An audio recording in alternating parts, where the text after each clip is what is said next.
So you have a business, a product, a service, and you've spent a lot of time setting everything up. You've probably spent money, sweat, tears on some web design, some social media pages, banners, logos, all that stuff. And if you're more of a traditionalist, then you may have looked at letterheads, flyers, business cards. And the time has now come for you to put some sales copy down. That's the adverts, the press releases, the emailers, the text on your website. You now need to put something out to persuade people to buy what you're selling. Now, sales copy aims to persuade a buyer to take a specific action, not just to buy from you, of course, but also to inquire about a service, sign up for a newsletter, download a free report or a piece of content, or visit a social media page. You see, people think that sales copy is only about driving people towards buying your product or service, and they would be right to a point. But it can, as I said, also be targeted towards a specific action. And that is only one of the things you now need to decide on. You see, I know that you and me and countless others have spent time staring at a blank screen waiting for the inspiration fairies to rain down magical word dust on our heads. But here is the secret, okay? There are no inspiration fairies. Good sales copy, copy that sells, has nothing to do with inspiration. It has everything to do with preparation. Crafting your sales copy must take just as much care and attention as you took creating your product or service in the first place. So in this video, I'm going to give you 5 questions that you should ask before you start to write. You can think of these questions as the tools that you need or the materials that you should assemble before you start to build the construct that will be your winning piece of sales copy. Now before we start that, if you're here for the first time, go ahead, hit the subscribe button, hit the bell icon, and stay up to date as I release and expand on this important topic over the next number of weeks. And if you think of something you'd like to know, something that you want answered, drop it in the comments below so that I know what your questions are. Number 1, who are you writing to? Who is going to buy your product? Marketing 101 says know thine customer. Who is your product or service aimed at? If you are selling surfboards, then board level language will not be your friend. What needs do your customers have? Where are they? What language do they speak? Think about their fears and struggles when it comes to buying a product or service that you are offering. Number 2, what problem are you solving? The biggest mistake that copywriters make is to focus on the features of their products, what they do, rather than the benefit that the customer will have by using it. Your customer wants to know how you are going to help, how you are going to improve his or her life.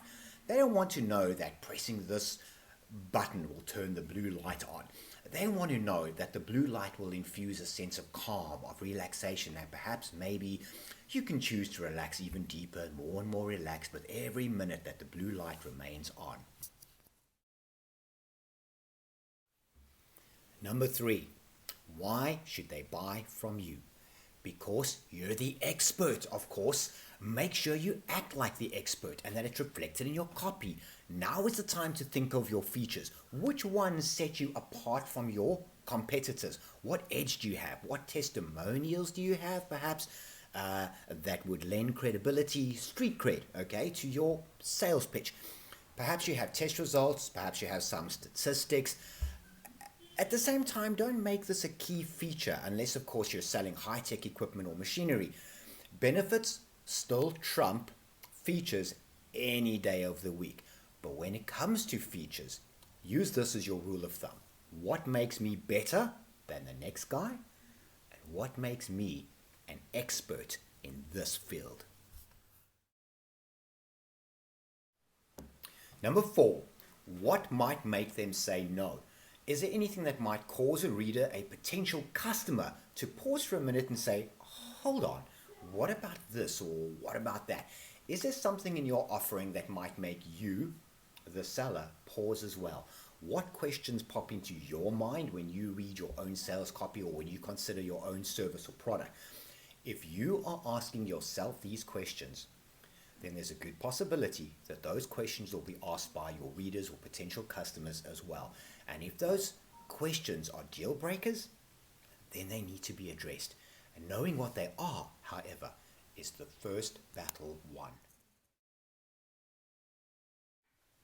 And number 5, what should they do? Each piece of content has a specific action that you would like your reader or potential customer to take. Don't be too general about that and just say things like contact me if you want more information. People need to be told what to do. Say, press this button or sign up to this or click this link. Be specific. What do you want them to do? This is what's called a call to action. You are only going to include arguments that leads a person towards taking that action. This is what you want them to do. On that subject, here's a small tip. Avoid negation. The subconscious is like a child and it thinks like one. If you tell a child, don't touch that, they hear the touch that rather than the don't. The subconscious mind of your reader is very much the same. Using negatives such as don't delay focuses the mind on the delay rather than the don't. The subconscious disregards negation. Act now is better than don't delay. But this is something we will cover in depth as the series develops.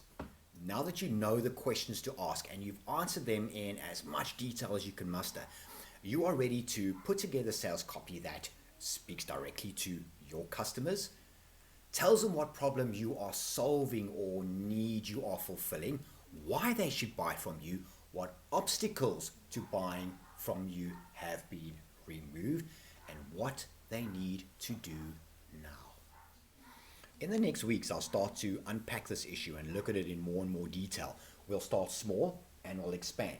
All the videos will be in a playlist so you can access them, move around with ease, dip in where you need to into this particular knowledge pool. So until next time, take a deep breath, ask and answer the questions I've given you, and relax.